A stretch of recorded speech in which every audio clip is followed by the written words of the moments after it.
Hola, buenas tardes a todas y a todos.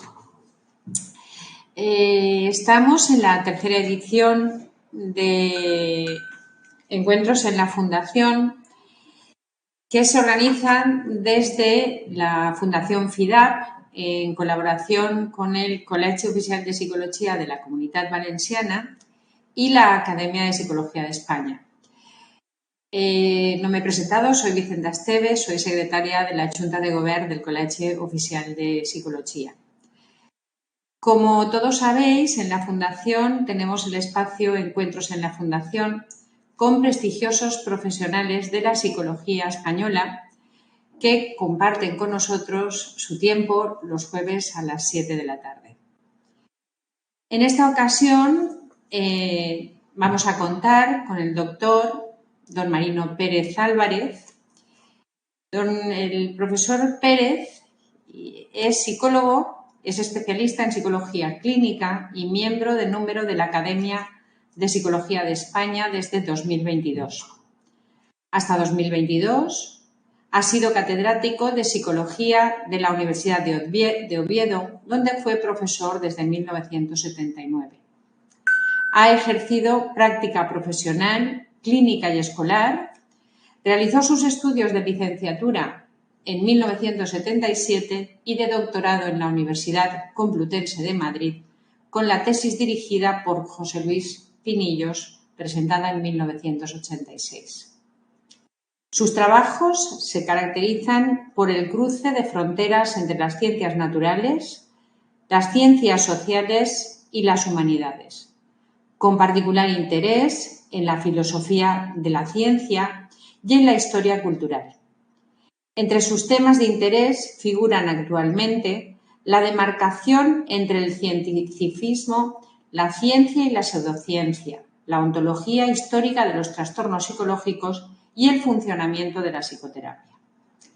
Como contribuciones a la innovación de la psicología clínica, destaca su papel en la introducción de las terapias contextuales y en el creciente interés por el enfoque fenomenológico existencial.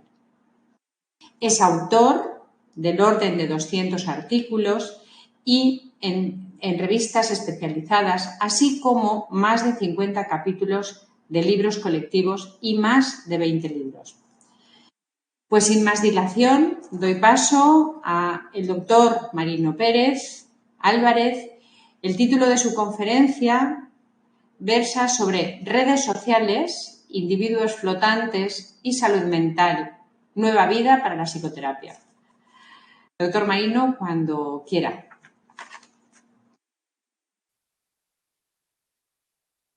Buenas tardes. Es un placer y un honor para mí participar en este ciclo de conferencias de académicos. El título que ofrezco para esta ocasión es Redes sociales, individuos flotantes y salud mental, nueva vida para la psicoterapia. El tema es el impacto de las redes sociales en la salud mental, pero esta compleja relación entre las redes sociales y la salud mental, quiero situarla en el contexto más amplio de la sociedad en la que surgen estas redes sociales. Aunque la psicología tiene que actuar a nivel local, también tiene que pensar a nivel global estas temáticas, ¿no? La conferencia, por su título, ya anuncia que voy a relacionar cuatro temas: redes sociales, individuos flotantes, salud mental y psicoterapia. Me importará más en mi desarrollo el argumento que los detalles, o dicho de forma más poética, me importa más el collar que las perlas si las hubiera. Tendré que ser más expositivo y expeditivo que propiamente justificativo de lo que voy a sostener. Me permito remitir y me amparo para ser así más expeditivo que justificativo, pues al discurso de recepción de mi ingreso en la academia, que fue sobre esta temática, y a la reelaboración en un libro pues más amplio y actualizado que se titula El individuo flotante, la muchedumbre solitaria en tiempos de las redes sociales. Las redes sociales forman ya parte del entorno de nuestra vida cotidiana. Constituyen todo un ultramundo, por decirlo en términos de Alessandro Barico, en su libro The Game, el juego, donde cartografía este nuevo mundo que se ha desarrollado pues, en los últimos 20 años, ¿no? Este ultramundo, como dice nuestro autor, está acoplado al mundo de toda la vida. Evito la distinción a veces pues muy, en fin, muy utilizada y dada por obvia de mundo virtual y mundo real, porque ambos mundos, el ultramundo de las redes sociales y el mundo de la vida de siempre, pues son ambos reales. Incluso el llamado mundo virtual puede ser para muchas personas tan o más real que el mundo cotidiano de las relaciones de siempre. Las redes sociales a las que me voy a referir, de las no sé, más de 20 o 30 plataformas que existen, pues tienen como, en fin, como principal foco del estudio de su impacto en la salud mental, pues sobre todo Facebook, Instagram, TikTok, Twitter, WhatsApp y estas, ¿no? Que son precisamente las más comunes y las más usadas y también pues las más estudiadas, ¿no? Las redes sociales empezaron siendo un juego construidas por estudiantes universitarios, generalmente de ingeniería, y que tenían como, en fin, como destino pues, establecer relaciones en contextos universitarios y formando parte pues casi como una extensión de los videojuegos en los que sus autores se han criado. Los autores de las redes sociales nunca jugaron al futbolín ni al escondite, ni al tipo de juegos tradicionales, ¿no? Las redes sociales, de ser un juego en su inicio, se han convertido en la factoría de la nueva economía de la atención que forma parte ya del capitalismo, de la vigilancia de nuestra época, ¿no? Las redes sociales constituyen unas herramientas muy útiles que nos ofrecen cantidad de prestaciones que nosotros usamos y seguramente ya resultaría difícil pensar que no disponemos de ellas, pero esas herramientas, tanto como nosotros las usamos, ellas mismas nos usan a nosotros. Y este es el aspecto pues, que yo quiero destacar. No he venido aquí a contar lo obvio, las prestaciones, las grandes prestaciones que tienen las redes sociales, sino a ver ciertas consecuencias que se han derivado de su uso. Si acaso podríamos verlas en principio como efectos colaterales, pero veremos que finalmente las redes sociales están diseñadas casi para producir los efectos a los que me voy a centrar pues, en adelante, ¿no? El impacto de las redes sociales que quiero destacar pues concierne a una serie de malestares psicológicos. Dos tipos de malestares psicológicos están asociados a las redes sociales. Por un lado, la exacerbación de malestares que ya existían y que venían siendo crecientes pues a lo largo y a partir de la década de 1990, pero que las redes sociales no han atenuado, sino que han exacerbado. En particular, a partir de 2012, que es cuando las redes sociales pues, se han generalizado de la manera pues, que ya resulta común. Estos malestares a los que me refiero son los tradicionales de la ansiedad, de la depresión, trastornos de la alimentación, conductas autolesivas, disforia de género, ¿no? Esto constituye lo que se llama la crisis de la salud mental en la infancia y la adolescencia. Esta crisis y esta exacerbación de malestares ya existentes, como ya sugieren lo que vengo diciendo, no han sido creados, estos malestares no tienen su causa en las redes sociales, pero las redes sociales, lejos de solucionarlos, los han exacerbado. Y un segundo tipo de malestares son específicos, inherentes a la propia lógica de las herramientas de las redes sociales. Y esto se refiere pues a tres tipos de malestares que ya están identificados en la literatura.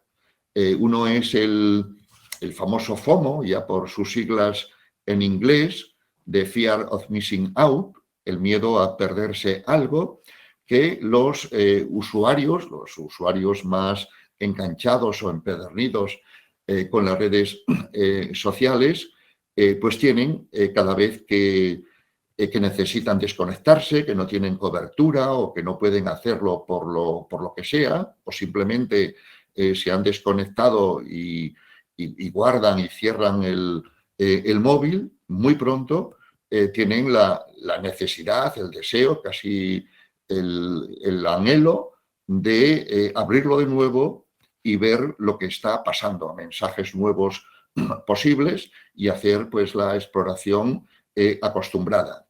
Esto se llama pues eso, miedo a estar perdiéndose algo mientras uno no está conectado. Y mientras pueda conectarse a continuación de no estarlo, pues ese miedo, esa ansiedad, ese desasosiego se disipa y efectivamente pues uno entra, digamos, se tranquiliza. En términos psicológicos diríamos que se refuerza negativamente esa conducta que libera a uno de un malestar. Y a partir de ahí pues pueden ocurrir ya pues otros eventos, las cosas con las que se encuentre, etcétera. Eso define pues no es una categoría clínica, espero que nunca llegue a ser una categoría clínica o diagnóstico, pero define de forma muy gráfica pues un malestar, ¿no? Un segundo malestar ligado inherentemente a las redes sociales es la adicción comportamental a las redes sociales, casi personificada esta adicción al teléfono móvil. La adicción a las redes sociales y al teléfono móvil, por tanto, define ya una adicción comportamental de la categoría de la adicción a las máquinas tragaperras, a los videojuegos y así, ¿no? Y tiene los malestares, las consecuencias y la dificultad para salirse de ella, pues que tienen las adicciones a sustancias. Solo que aquí no hay una sustancia, sino las operaciones en el móvil y por lo tanto ya la navegación por las redes sociales. Y un tercer tipo de malestar, muy específico también, es el que se denomina selfitis, y es un término que sugiere un aspecto ya casi médico, que funciona pues bueno, pues en los diversos idiomas, en inglés, en español, y que se refiere en principio a la manía por hacerse selfies, ¿no? Los selfies es una prestación del teléfono móvil que da lugar efectivamente a que uno haga fotografías sin parar, se las haga a sí mismo y que esas fotografías pues se retocan, se seleccionan, se cuelgan, se envían, etc. Y esto puede constituir efectivamente pues una manía, ¿no? de hacer selfies sin parar, porque pueden ser pues infinitos los que uno se haga, ¿no? Pero más allá de esta práctica está el que los selfies presentan a uno una imagen ideal con la que uno se identifica, más allá de identificarse con su imagen real, aquella que ve en el espejo, aquella que ve en las fotografías pues de siempre. De manera entonces ahora que esta selfitis consiste en un desfase entre el yo, la imagen real, y el selfie, que nunca es uno el definitivo, porque siempre se puede hacer otro, etcétera, y entonces uno se identifica más con su imagen ideal, dicho en términos psicológicos tradicionales, con su yo ideal filtrado, que con el yo real, pues tal como se encontraría en el espejo o algo así, ¿no? Al extremo de que ya se encuentran personas que van con su selfie preferido al cirujano plástico en orden a cambiar su aspecto de la cara para que se parezca al selfie. Y entonces aquí ya entramos efectivamente pues en una problemática que ya va más allá de la mera manía de hacerse selfies, ¿no? Requiriendo, podríamos decir, hacer psicoterapia con bisturí, ¿no? Estos malestares, tanto la exacerbación de los ya existentes como estos nuevos ligados a la tecnología de las redes sociales, producen en el fondo, en la base de todos esos malestares, producen soledad. La soledad no es un término clínico que aparezca cuando se tratan de analizar las consecuencias de las redes sociales, pero los estudios muestran que en la base de los diversos malestares está la soledad. Y aquí se da efectivamente pues una paradoja. Las redes sociales consisten en mantener a uno conectado y a la vez se siente desconectado, que es lo que define la soledad. Desconectado del mundo, desconectado de los demás y desconectado de sí mismo también, ¿no? Y esta es la gran paradoja de las redes sociales, por las que yo mismo he subtitulado el libro al que he hecho referencia, La muchedumbre solitaria en tiempos de las redes sociales. Importa ver en mi exposición cómo es que las redes sociales producen malestares varios, y en la base de ellos precisamente pues el sentimiento de soledad, ¿no?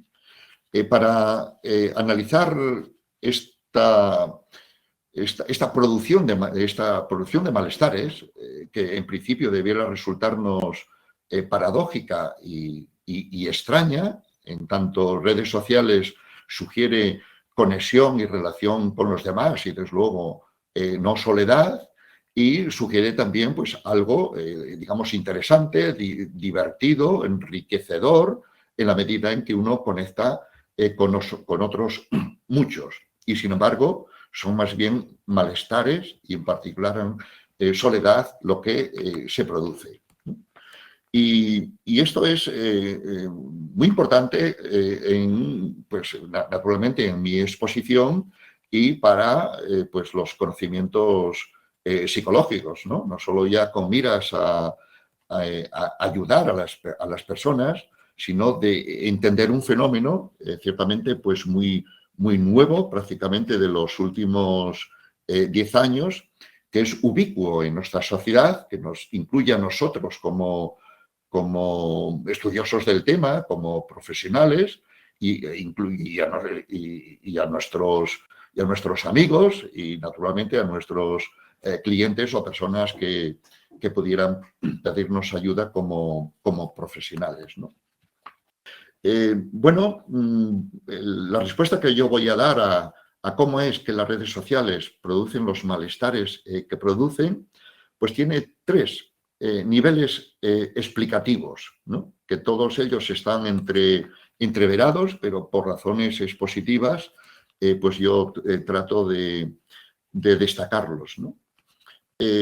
Responder a esta pregunta, cómo es que las redes sociales producen los malestares, pues es tanto como hablar de los mecanismos psicológicos por los que nuestra conexión continuada y abusiva de las redes sociales, no estaríamos hablando de efectos que se produzcan por una conexión o por estar conectado, pues no sé, brevemente, sino nos estamos refiriendo a malestares derivados de usuarios muy enganchados, del orden de varias horas, de 4 o más horas al día, que puedan dar lugar, pues, efectivamente a esos malestares y no, naturalmente, pues una conexión ocasional y demás, ¿no? Distinguiré entre mecanismos psicológicos desde el lado del usuario, ¿no? Para empezar, ¿no? Desde el lado del usuario, los estudios muestran pues una serie de procesos que pueden estar en la base de estos malestares, incluyendo la soledad, ¿no? Que sería lo más digamos, desafiante para entender, ¿no? El principal aspecto de las redes sociales tiene que ver con la comparación social que permiten. No hay ningún problema con la comparación social, que es una actividad humana, muy humana, inherente precisamente a ser seres sociales como somos los humanos, y somos seres sociales gracias y en virtud a la continua comparación, y la continua comparación es la que nos hace más sociales y nos socializa con el entorno, etc. Es un fenómeno que se da en todas las culturas y desde las edades muy tempranas. Ningún problema con la comparación social. Ahora bien, las redes sociales cualifican, tienen aspectos característicos de la comparación social. Esta comparación social pues, se realiza, digamos, online y es una pues, que ocurre en cuanto entramos en alguna plataforma como las que he citado, donde nosotros visitamos y vemos pues el perfil, el estado de otras personas con las que establecemos la red, la conexión de la que estamos hablando, ¿no? Bueno, muy rápidamente, digamos, Facebook o Instagram o TikTok o YouTuber serían ejemplos pues, comunes de esa comparación que proporcionan las redes sociales, ¿no? De esta comparación, muchos usuarios sacan la impresión de que los demás son más felices que uno, en virtud de que efectivamente lo que se ve por lo general en las redes sociales son aspectos, experiencias seleccionadas de parte de otros que exhiben, que muestran y muy a menudo pues con miras a producir una buena impresión, pues cómo no, y sobre todo para obtener pues aprobación, likes, seguidores, visitas, etcétera, que es lo que mide entonces el éxito, la relevancia, el nivel con el que nosotros nos comparamos de los demás, ¿no?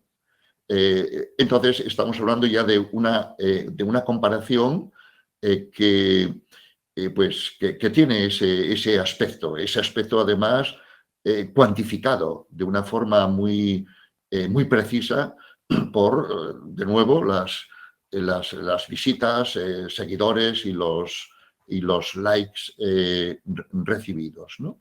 Bueno, de esa impresión según la cual los demás parecen más felices que uno y uno está como está, pues fácilmente lleva a que uno, un usuario al que me estoy refiriendo, él mismo también seleccione de sí los aspectos más no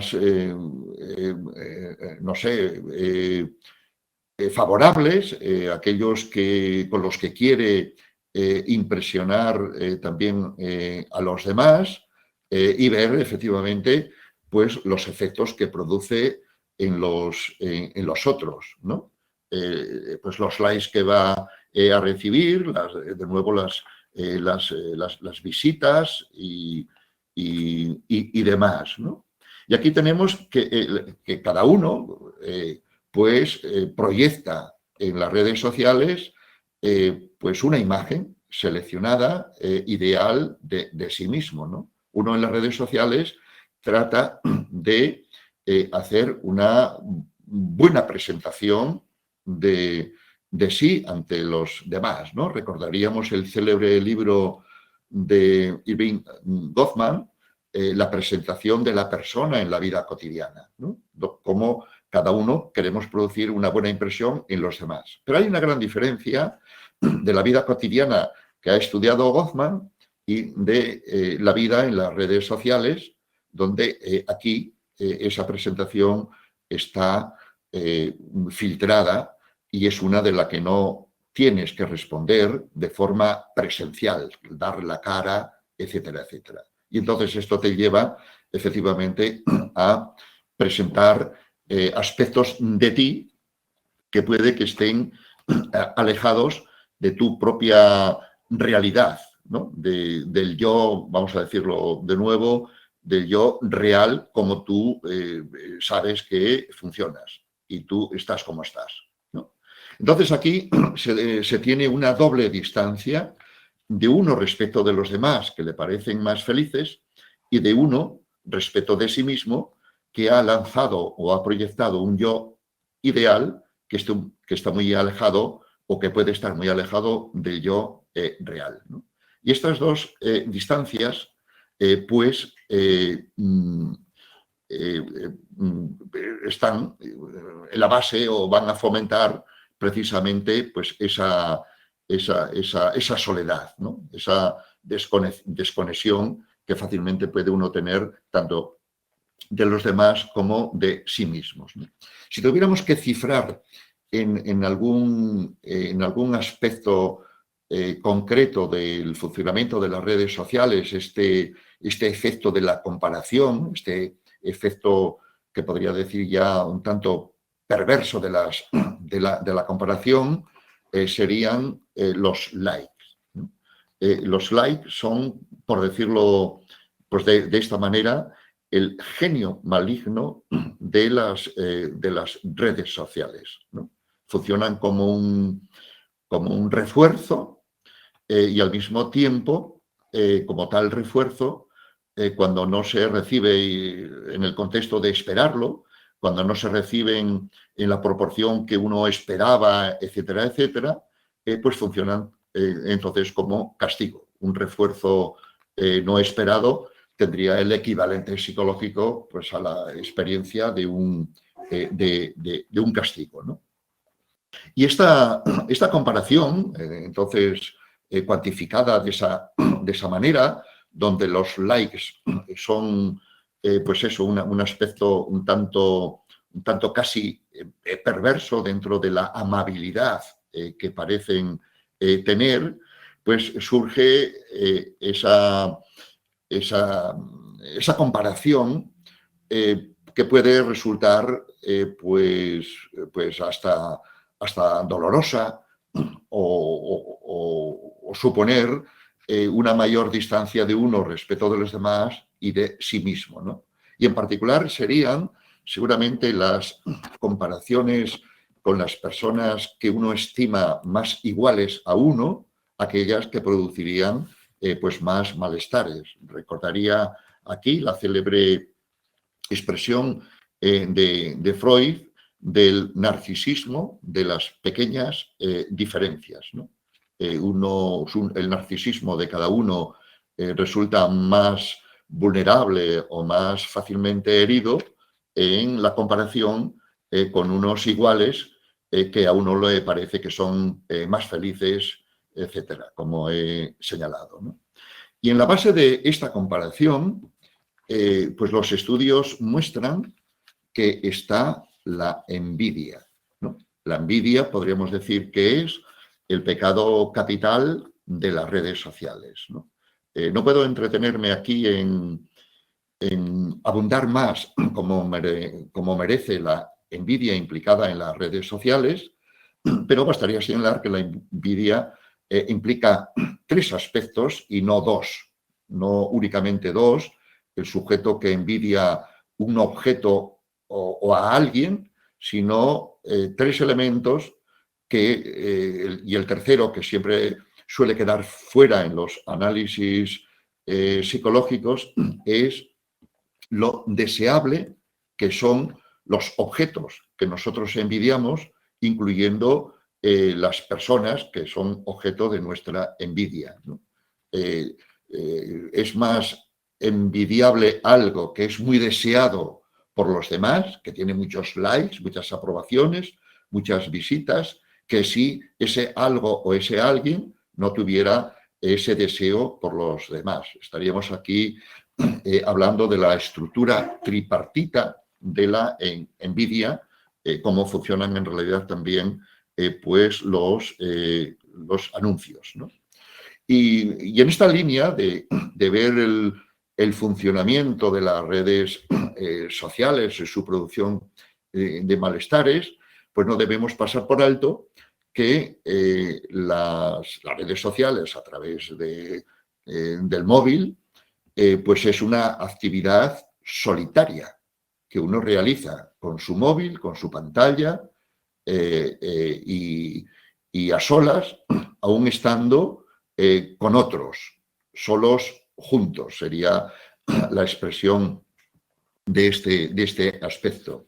Y supóngase ahora un adolescente, una chica, pues que ya está en la cama para dormir, acaso con las luces ya apagadas, pero está conectada al móvil con la única luz iluminada por la pantalla y está pues en esas comparaciones a las que me he referido, etcétera, etcétera, ¿no? Y que finalmente pues aún antes de cerrar el móvil y ponerse a dormir, está revisando la cantidad de selfies que se ha hecho y entonces pasándose selfies de una forma continua. Podríamos ver ahí una imagen narcisista de Narciso viéndose en el espejo, ahogándose uno en sus propias imágenes, ¿no? Y digamos, y esta imagen pues es una que epitomiza esa soledad que pueden traer las redes sociales a sus usuarios pues más enganchados. Un segundo nivel explicativo, un segundo tipo de de mecanismos psicológicos por los cuales las redes sociales producen los malestares que producen, pues los hay que ver desde el lado del fabricante de las redes sociales, ¿no? Lo dicho anteriormente, es desde el lado del usuario. Desde el lado del fabricante de las redes sociales, las elaboraciones posteriores a su desarrollo inicial, que era como un juego para casi de entretenimiento universitario y para relacionarse en el campus, etcétera, etcétera, pues en muy poco tiempo esa tecnología ha derivado en una sofisticada tecnología de las relaciones sociales, ¿no?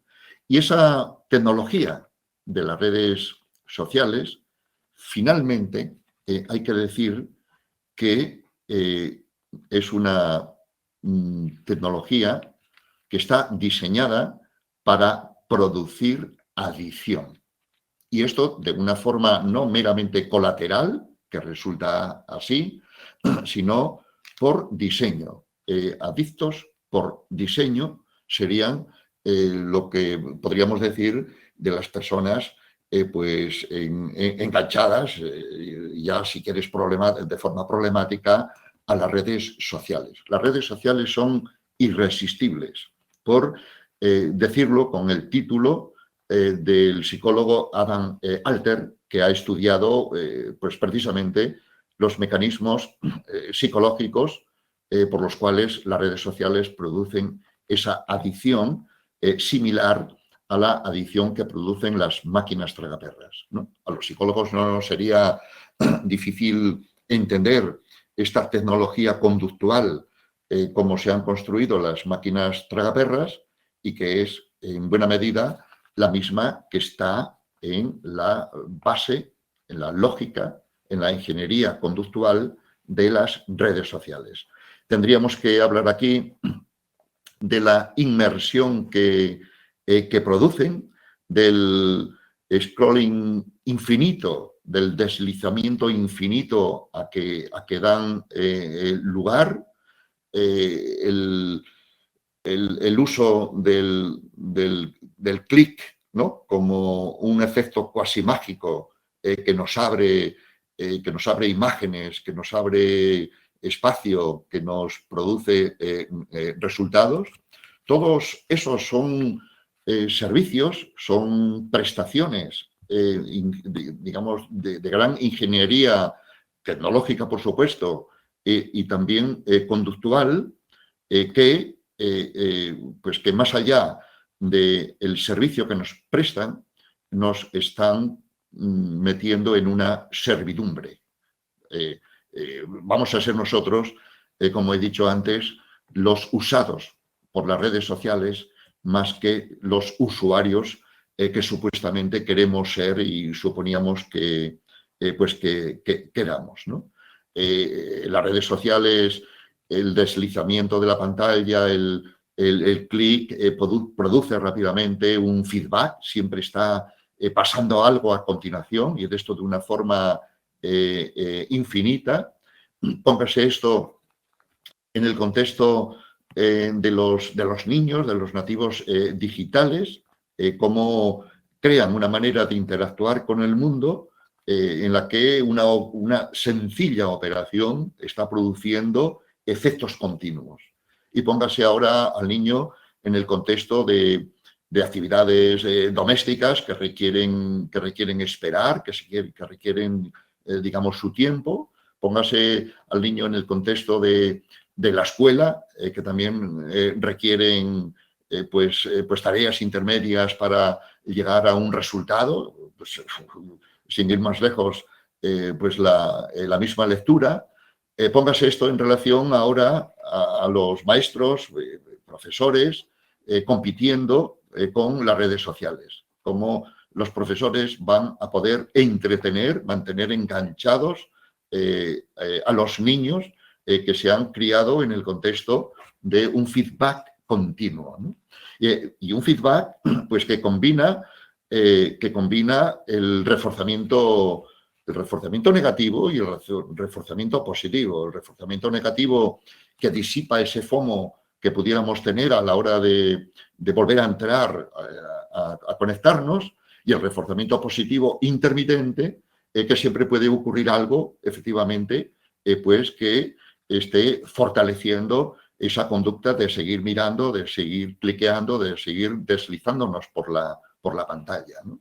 Otro aspecto más de este enganche, de este diseño adictivo de las redes sociales, tiene que ver con la algoritmización de los contenidos, de nuestras búsquedas, de nuestra exploración, cómo rápidamente la máquina, la plataforma en la que estemos, por ejemplo TikTok, averigua qué cosas son las que nos interesan, o incluso podríamos decir que averigua qué cosas nos van a interesar, aun sin saber nosotros si nos interesan o no.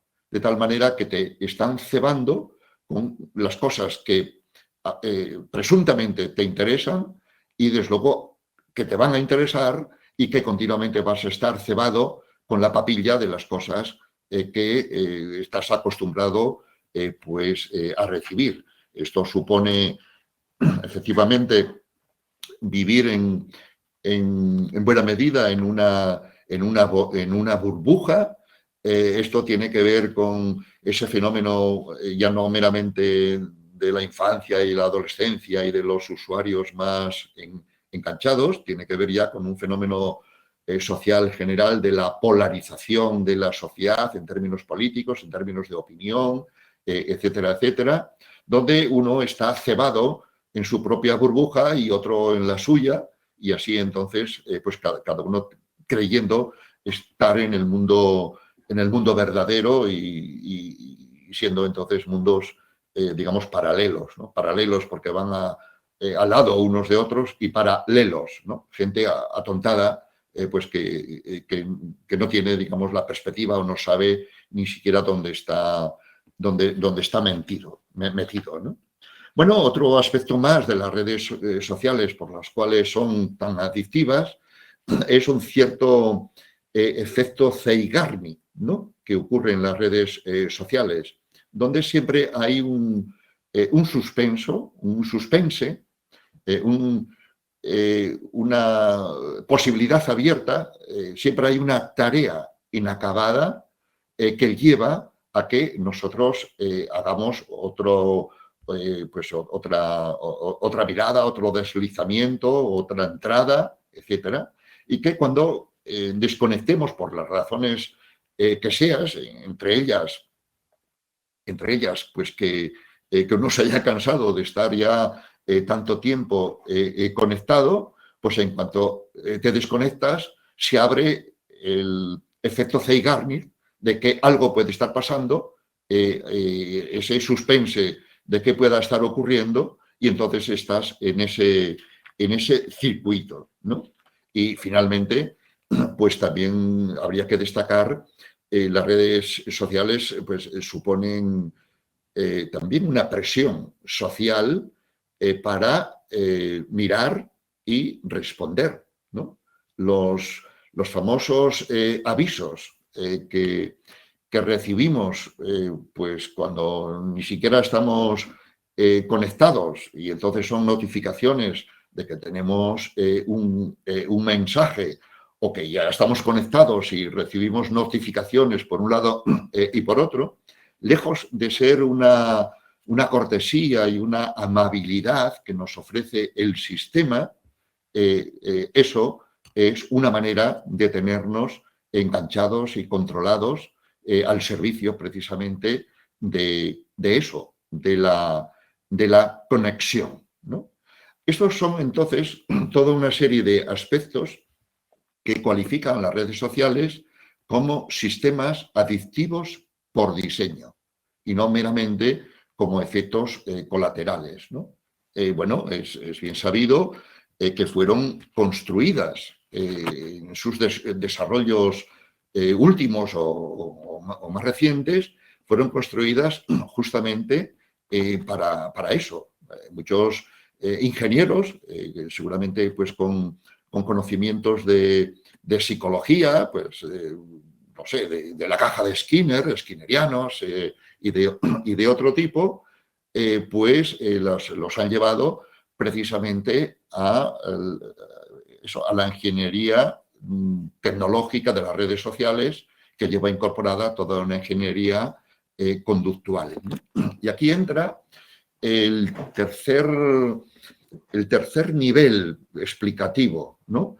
Lo que yo llamaría la madre del cordero de las redes sociales, para entender esos aspectos anteriores, ¿no? Tanto desde el lado del fabricante como desde el lado del usuario, ¿no?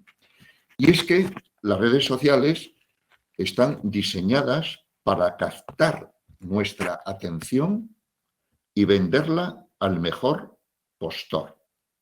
Esta es, por decirlo así, el contexto último, reciente. Igual no era el originario como surgieron las redes sociales en su día, pero es el contexto actual de las redes sociales.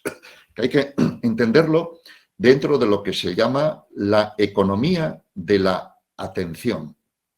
La atención es un bien muy valioso y muy escaso en el contexto de la producción de datos y de información en nuestra sociedad. De manera que lo que se necesita, lo que necesitan las empresas, quienes quieran vendernos algo, es captar nuestra atención. Es la economía de la atención, ¿no? Bienes, el mayor bien, por decirlo así, es la atención hoy día. Dentro forma parte la economía de la atención, forma parte del capitalismo de la vigilancia, que es el que mercantiliza los datos, nuestros datos, ¿no? Debiera hacernos pensar, ya es un poco tarde para ello, pero mejor tenerlo ya, digamos, advertido que no, que no ser completamente ingenuo, pues que algo que es gratis, nosotros somos usuarios gratis de las redes sociales, de cantidad de plataformas, Internet, Google y todas las demás. Somos usuarios gratis de sofisticadas tecnologías y de grandes prestaciones digamos, para nuestra vida, en un mundo en lo que todo se vende y todo se compra. Y entonces esta sería pues digamos, la sospecha, ¿no? que debiéramos tener o que en fin, que no debiera digamos, permitirnos ser ingenuos, ¿no? Si nosotros usamos algo tan valioso como las redes sociales y no tenemos que pagar, quiere decir que nosotros somos el producto. Entonces nosotros somos los que interesamos al sistema, a la economía de la atención y al capitalismo de la vigilancia. No puedo desarrollar estos aspectos, pero no se pueden dejar de lado a la hora de entender la lógica de las redes sociales y los malestares que producen en los usuarios y lo que deben saber los psicólogos a la hora de ayudar, de entender pues a los clientes o consultantes por los problemas derivados. Aquí entra, os recuerdo lo que he señalado, de actuar localmente, pero pensar globalmente pues lo que está ocurriendo, ¿no? Únicamente me remitiría, digamos, siquiera para justificarme, pues a unas cuantas referencias básicas sobre este fenómeno, ¿no? Ante todo, estaría el monumental libro, ¿no? Por su volumen y por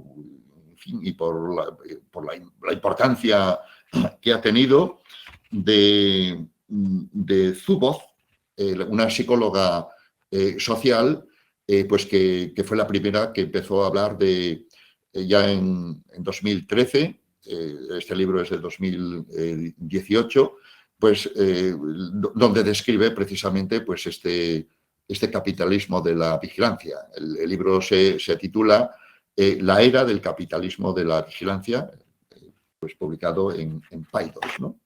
En relación con la atención, la economía de la atención como un bien escaso que tratan de captarnos precisamente porque nosotros somos los datos que les interesa y que ellos van a vender a quien necesite ofrecernos algo, ¿no? Bueno, recuérdese que en cuanto tú navegas y entras en las redes, estás recibiendo ofertas, productos cercanos a tus intereses, a tus gustos, etcétera, ¿no? Y fácilmente pues puedes entrar, interesarte por algo y a partir de ahí pues vas a tener ofertas más especializadas, ¿no? Ese fenómeno tan conocido ya pues es uno que tiene que ver con esto que estoy diciendo, ¿no?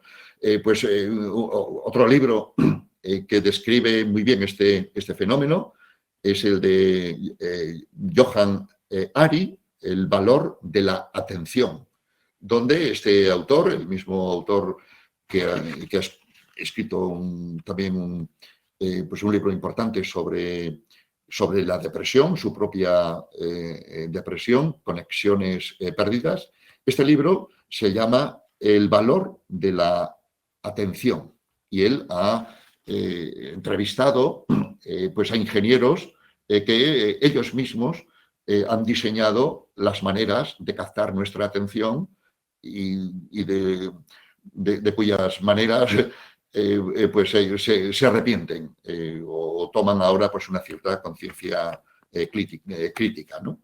Y también destacaría pues de Ting Wu pues el libro Comerciantes de Atención, ¿no? Así que ese sería el gran contexto dentro del que tenemos que entender el funcionamiento de las redes sociales, ¿no? Y finalmente, pues para situar las redes sociales en el contexto de nuestra sociedad y en particular de la historia del individuo y del individualismo, pues tendríamos que ver que las redes sociales son una tecnología que lleva el individualismo característico ya de nuestra sociedad a otra dimensión, ¿no? El individualismo pues ya tiene su historia incluso de siglos.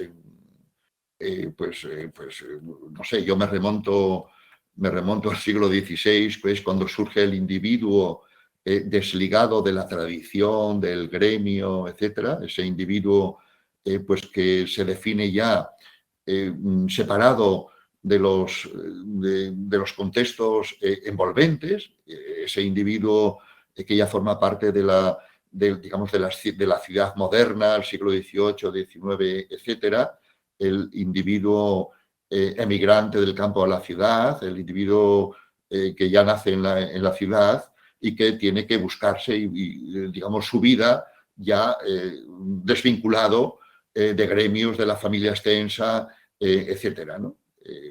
Nuestra sociedad define a los individuos como unidades, sujetos de derechos y deberes, y eso, desde luego, yo lo considero un logro de la sociedad occidental, el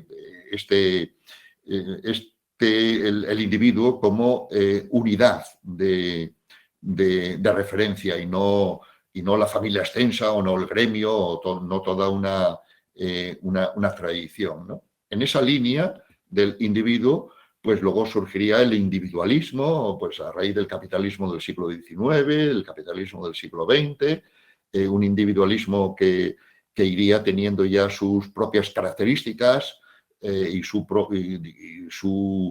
no sé, su marcado desarrollo, pues hasta llegar a casi a la sociedad neoliberal de finales del siglo XIX, y ya no digamos al individualismo de nuestro tiempo, la economía de la atención y el capitalismo de la vigilancia a la que me he referido, ¿no?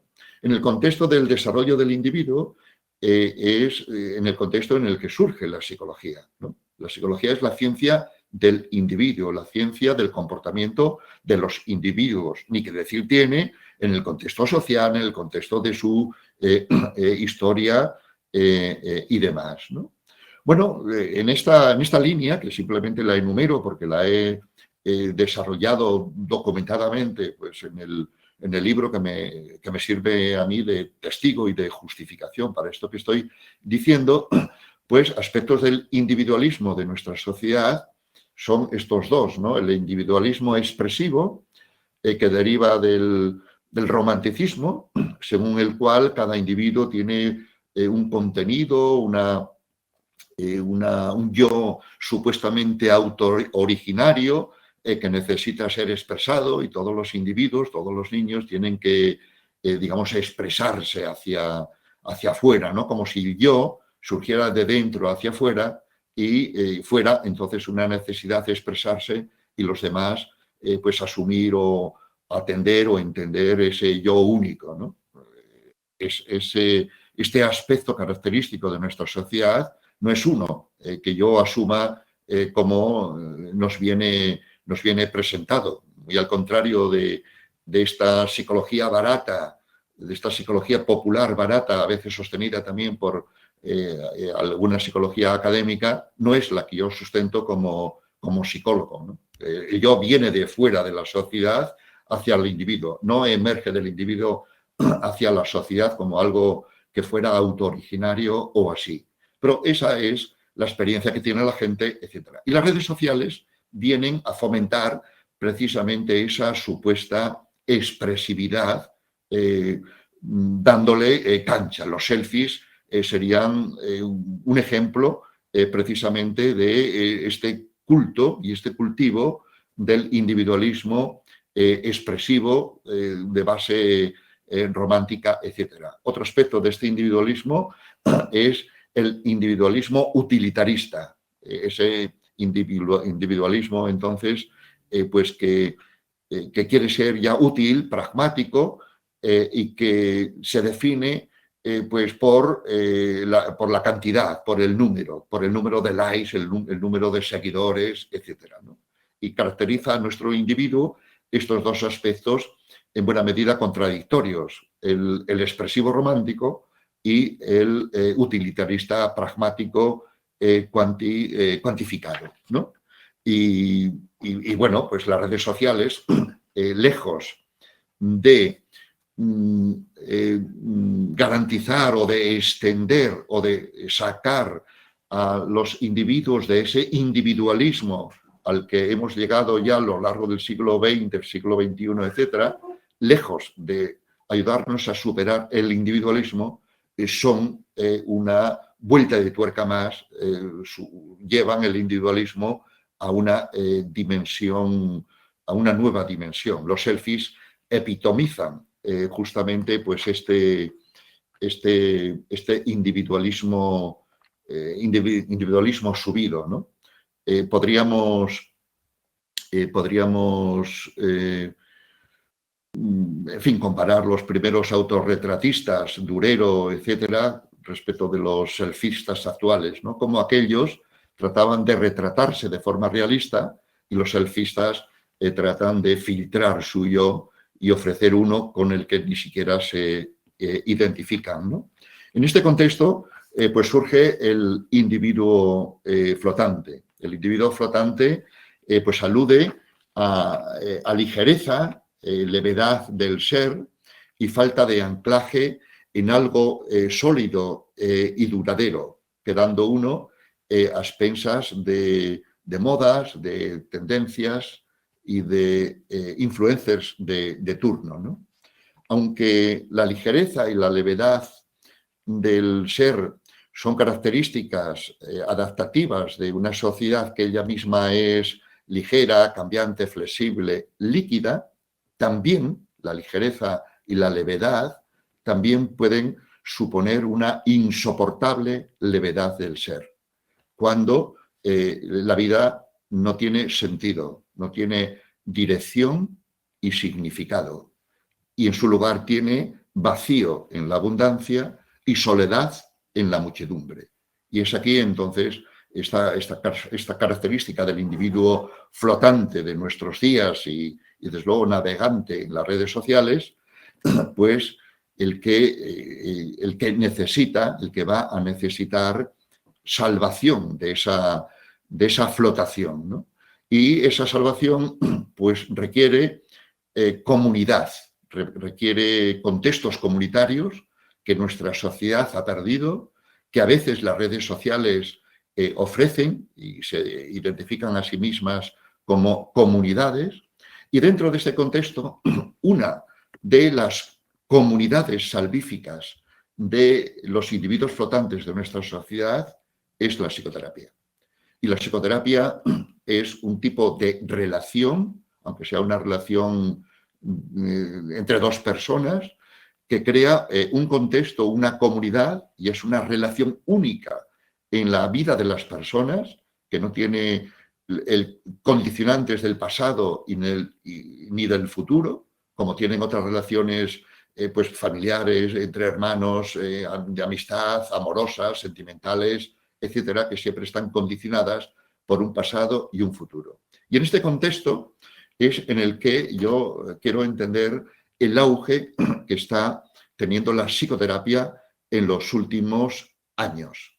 En el contexto no solo ya de que acaso la gente esté cansada de la medicación, que sigue siendo el tratamiento más frecuente, sino que está viendo que sus problemas, en la base de los cuales estaría la soledad, no es cosa de medicación, es cosa de relación, es cosa de contexto, cosa de comunidad, ¿no? Y en este sentido, pues la forma característica de muchos individuos en nuestra sociedad como individuos flotantes da lugar a la necesidad de salvación en contextos comunitarios, siendo la psicoterapia uno de ellos, ¿no? Y dejaría aquí, entonces, pues mi exposición para dar lugar pues, a preguntas, comentarios, que yo con mucho gusto pues, trataría de responder y en todo caso agradeceré también pues, para mi reelaboración de esta problemática que sin duda ninguna pues, es compleja. Así que muchas gracias y gracias por vuestra atención. Hola, buenas tardes. ¿Se me escucha, verdad? ¿Me sí, escuchas? Sí, bien. Marino, sí, vale, perfecto. Vale, pues Sí. comenzamos. Bueno, muchísimas gracias por la ponencia, por la conferencia. Ha sido, la verdad es que muy, muy interesante y además un tema de actualidad, ¿no? Que tenemos que abordar y seguir trabajando en ello. Vamos a empezar, bueno, yo te quería lanzar un par de preguntas y después habilitaremos el chat para que nos vayan escribiendo los alumnos y te iré trasladando esas preguntas, ¿de acuerdo? Sí. Vale, pues lo primero que quería preguntarte es si ¿tiene la psicología en las redes sociales un doble papel de pirómana y de bombera?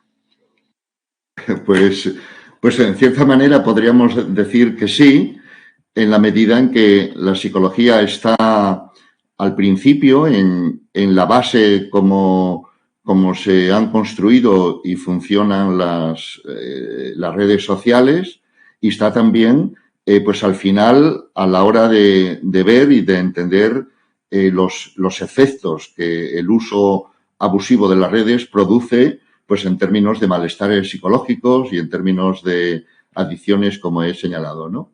Entonces tiene pues este doble papel, podríamos decir, aunque no fue la psicología, no fueron los psicólogos los que han diseñado las redes sociales. Las redes sociales las han diseñado básicamente ingenieros que tendrían sus conocimientos de psicología, pues a nivel de asignaturas, por ejemplo, pues Mark Zuckerman y compañía, pues tenían sus cursos y conocimientos de psicología, pues esos conocimientos los han empleado pues a la hora de diseñar pues Facebook, Instagram y todas las plataformas, ¿no? Así que no fueron los psicólogos ni la psicología como institución y profesión las que han diseñado las redes, pero quienes las han diseñado han utilizado la psicología pues digamos a su servicio, ¿no? Y ahora es la psicología, somos los psicólogos los que analizamos esos efectos. Seguramente vamos a ser los psicólogos los que tenemos que ayudar a la gente pues a desengancharse de las redes sociales, a hacer un uso más razonable de ellas y en este caso pues estaríamos haciendo ahora de los psicólogos de bomberos para conocimientos pues que están implicados en las redes, ¿no? Y en ese sentido pues podríamos decir que digamos que la psicología tiene ese doble papel, ¿no? Y después de ver... Con cierta ironía, ¿no? O sea, con... Sí, totalmente.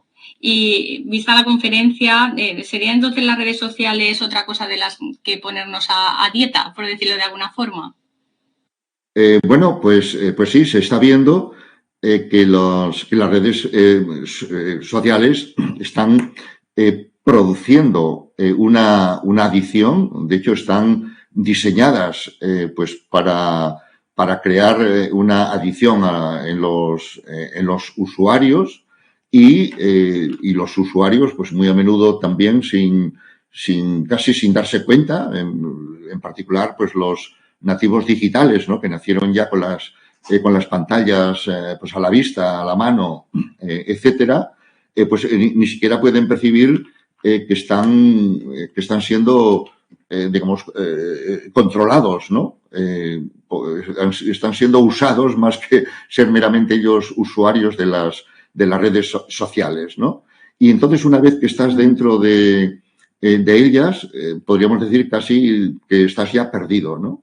Y en ese sentido se necesita, pues por supuesto, ayuda y las personas yo creo que también deben incluir, como ya está ocurriendo, las redes, digamos, la dieta de las redes sociales, como hacen dieta para otro tipo de cosas pues que les desbordan, ¿no? Los estudios muestran, pues efectivamente, que mucha gente que se abstiene de forma razonable, que se autorrestringe el uso de las redes sociales durante un tiempo o que reduce el uso diario de ellas o se quita de ellas durante semanas, eso es posible y en particular lo más importante es que eso está asociado digamos, a alivio de los malestares anteriores y a un tipo de mejorías que les permite otro tipo de cosas, ¿no? Y en ese sentido sí que podríamos, digamos, entender que las redes sociales pues deben ser ya objeto también de nuevas dietas que deben incluir digamos, que debemos incluir ya los usuarios, ¿no? Muchas gracias. Pues vamos a ver lo que nos preguntan por aquí. Bueno, están dando las gracias por la conferencia, excelente conferencia. Gracias por una conferencia tan interesante y necesaria. Y por aquí va alguna preguntita. Vamos a ver.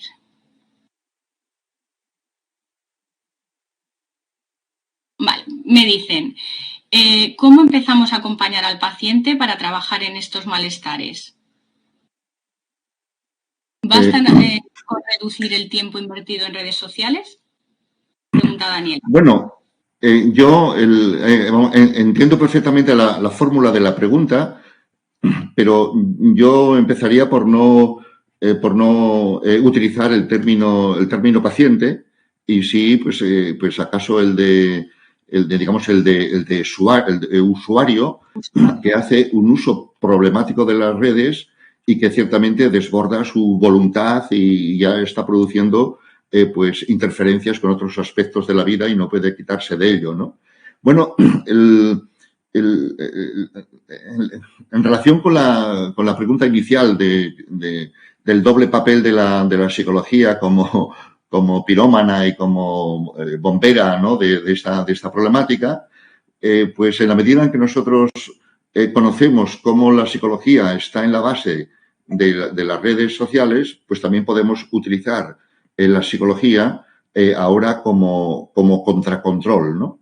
Entonces, la manera de ayudar a las personas es acompañarlas o ayudarles a desarrollar un programa sistemático de autocontrol, ¿no?, de autorrestricción del uso de las redes sociales, también de conocimiento de cómo las redes sociales nos están influyendo, pues a veces creyendo que nosotros que todo es amabilidad o que todo es una disponibilidad a nuestro favor, descubrir un poco los trucos, cómo las redes sociales, nos controlan y establecer un programa de autocontrol de estímulos, de crear alternativas al uso de las redes sociales. Desde luego no consistiría el autocontrol en resistir, por decirlo así, la tentación a volver a abrir el móvil, cosa que hacemos unas 150 veces al día o así, sino buscar alternativas que hagan incompatible el entretenimiento y lo que nos proporcionan las redes sociales, ¿no? Yo en el libro El individuo flotante, pues dedico un capítulo a esto, ¿no?, que lo titulo pues con una frase famosa del Quijote, ¿no?, de cómo ser uno vencedor de sí mismo, ¿no?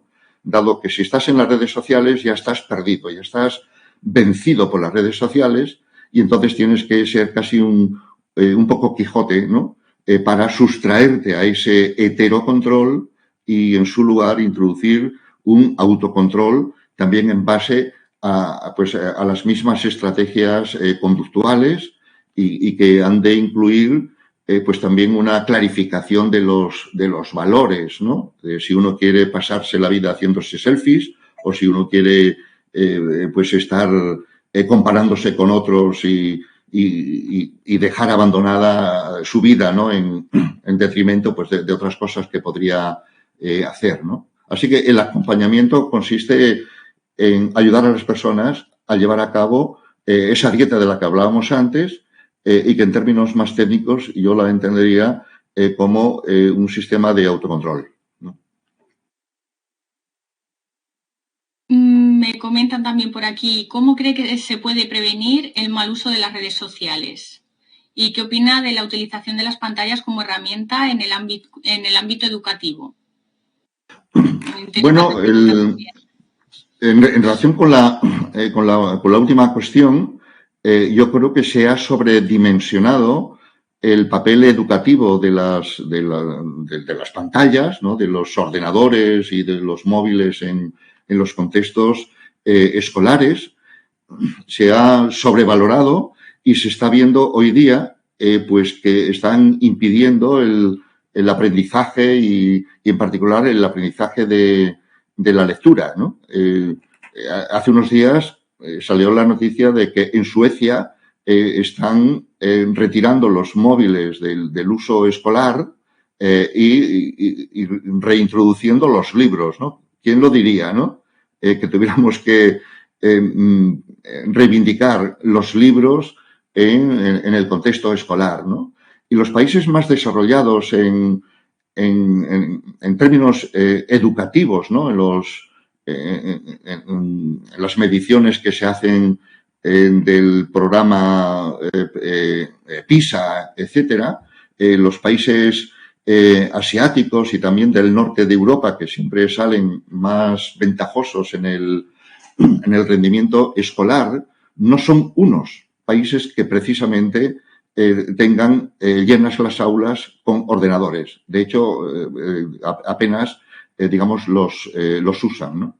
Entonces, yo creo que es hora de no hacer tan dependiente la escuela de las pantallas y, en su lugar, reintroducir, pues me parece irónico tener que decirlo, reintroducir los libros y también pues juegos tradicionales que hagan innecesario pues el móvil como único entretenimiento, ¿no?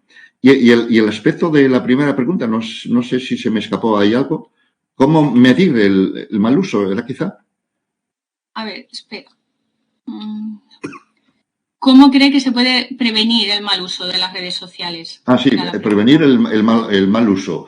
Bueno, pues desde luego yo creo que tiene que haber una regulación, pues no sé, a nivel gubernamental, a nivel institucional, que restrinja el uso de las redes sociales, del móvil típicamente, ¿no? En los contextos escolares y también en el contexto familiar, ¿no? Restringir ese uso y en su lugar introducir otros aspectos que tengan también sus prestaciones de entretenimiento, de relaciones y que recuperen pues las interacciones y los juegos cara a cara, ¿no? Y también explicar a los niños, pues naturalmente en la escala que ellos puedan comprenderlo, cómo las redes sociales están construidas para engancharnos, ¿no? Y entonces que no vean todo como una bendición y como algo que es así por naturaleza, sino que es así para tenernos enganchados, ¿no? Que entremos continuamente y que nos mantengamos el máximo tiempo posible, ¿no? Pero sobre todo yo creo que es introducir restricciones en términos espaciales y temporales, ciertos sitios donde no se usa el móvil y ciertas horas en las que tampoco se usa, y en su lugar actividades alternativas que hagan innecesario pues el entretenimiento del teléfono móvil.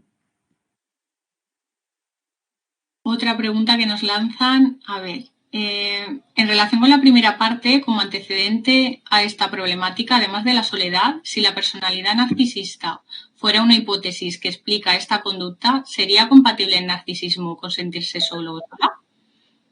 ¿Sería compatible el narcisismo? ¿El narcisismo con sentirse solo o sola? Bueno, el narcisista necesita de los demás, ¿no? Y de hecho, pues utiliza los demás y en las redes sociales los demás para nosotros o para muchos o para el narcisista en particular, pues son públicos, son proveedores de likes, son seguidores, ¿no? Y entonces el narcisista necesita de los demás. Pero finalmente esa necesidad de los demás pues lleva a la soledad, ¿no? Tienes muchos seguidores, pero no tienes, digamos, ningún amigo, no tienes nadie con quien intimar o que te escuche más allá de cómo tú le impresionas, ¿no? Con tus selfies o con tus imágenes o con tus experiencias, etcétera, ¿no? Entonces el narcisismo es una característica que implica mucha vulnerabilidad, ¿no? Dentro de esa manera potente o prepotente, autosuficiente que podríamos ver, ¿no? Y esa vulnerabilidad se cursa o se traduce muy fácilmente en la soledad. Y no hay peor soledad que sentirse solo en la muchedumbre, ¿no? Y entonces sí que es compatible pues el narcisismo con esa soledad por la vulnerabilidad que implica y el uso de los demás sin que eso suponga pues una relación de amistad, etcétera, ¿no? Muy bien, muchas gracias. Más cosas. Me dicen por aquí, Rafael dice, ¿cree que con el tiempo a corto plazo se creará una campaña seria contra las redes sociales por la cantidad de personas afectadas? Bueno, si se realizara una campaña, curiosamente tendría que ser a través de las redes sociales, ¿no? Que sería la manera digamos, de organizar algo hoy así multitudinario. Entonces tendría seguramente pues esa paradoja, ¿no? Que tendríamos que usar las redes sociales contra las redes sociales, ¿no? Las redes sociales pues nos han venido para quedarse y yo no estoy aquí demonizando las redes sociales para nada, ¿no? Tienen, en fin, no he enfatizado las prestaciones porque es obvio, pero lo que falta por introducir es un uso razonable de las redes sociales y no ese uso problemático pues, en el que estamos, ¿no? Y seguramente las propias redes sociales van a contar pues con mucha gente pues que se une y que ayudan unos a otros para pues llevar a cabo un autocontrol y un tipo de restricción, ¿no? Pero curiosamente, como las redes sociales están diseñadas para captar nuestra atención, ese uso de las redes sociales para su reducción estaría generando datos que sabrían, digamos, capitalizarlo, ¿no? Las corporaciones, los fabricantes, los que se aprovechan de la economía de la atención a la que me he referido, ¿no? Entonces tiene esa paradoja, ¿no? Y seguramente sería a través digamos, de la escuela y del contexto familiar que se volvieran a reintroducir y por supuesto, otros nuevos, digamos, juegos y maneras de ocio y de entretenimiento que no fueran tan dependientes del móvil, ¿no? Y es justamente un poco por ahí, ¿no? Y seguramente también los padres tendrían que recuperar la autoridad perdida que han tenido respecto de los hijos, a resultas de la cual, de esa pérdida de autoridad, pues los padres ahora pues no son capaces tampoco de introducir restricciones, etcétera, ¿no? Entonces yo creo que es digamos un cambio educativo que siempre va a ser lento, pero un cambio educativo que podría ser más duradero su efecto, en el que tendríamos que estar pensando, ¿no? Sí, Rafael nos comenta, que es quien ha hecho la pregunta, ¿no? Que la campaña se podría hacer desde la información en la familia, colegios, televisión, etcétera. No tanto a lo mejor en redes sociales, ¿no? Sí, exactamente. Yo creo que en esos contextos, el contexto familiar y el escolar siguen siendo fundamentales, pues para la educación y la formación del ciudadano, ¿no? Del ciudadano de mañana, ¿no? Los niños van para adultos y cómo sean los adultos de mañana, pues pasa por cómo eduquemos a los niños de ahora. Y efectivamente estoy de acuerdo que es en esos contextos donde habría que poner, digamos, más énfasis y más esperanza, ¿no? Desde luego, no podemos confiar para nada que sean las propias plataformas, las propias empresas que las administran, las que, digamos, utilicen los resortes o las restricciones que echaríamos de menos, ¿no? Muy bien, muchas gracias. Vamos a pasar un par de preguntitas más que tengo por aquí y vamos a ir finalizando, ¿de acuerdo? Vamos a ver. Me dicen, quería preguntar en el contexto de la atención a niños y adolescentes, además del trabajo que se puede hacer desde el enfoque individual, ¿qué podemos hacer frente a la limitación relacionada con el uso de las redes en su contexto y en las relaciones con sus iguales? Bueno, de nuevo, yo creo que el autocontrol, las restricciones individuales son necesarias, pero son, digamos, son pequeñas, ¿no? Dentro del poder omnipresente que tienen las redes sociales, ¿no? Y yo creo que habría que recuperar entretenimientos y juegos y maneras también educativas tradicionales que han quedado perdidas o relegadas en favor pues de las pantallas, como decía en relación con la pregunta anterior, ¿no? Entonces no habría que inventar, por decirlo así, pues otro mundo, sino recuperar aspectos tradicionales pues que siguen vigentes. O sea, que en los recreos pues los niños se entretengan pues con juegos colectivos, etcétera, etcétera, y que no estén pues haciendo un esfuerzo porque pase el tiempo y entonces volver a entrar en el móvil, ¿no? Y en el contexto familiar también, ¿no? Los padres debieran también, no sé cómo, no es fácil esto, pero debieran también recuperar esa autoridad racional y educativa respecto de los niños y no tener el miedo que tienen hoy día los padres a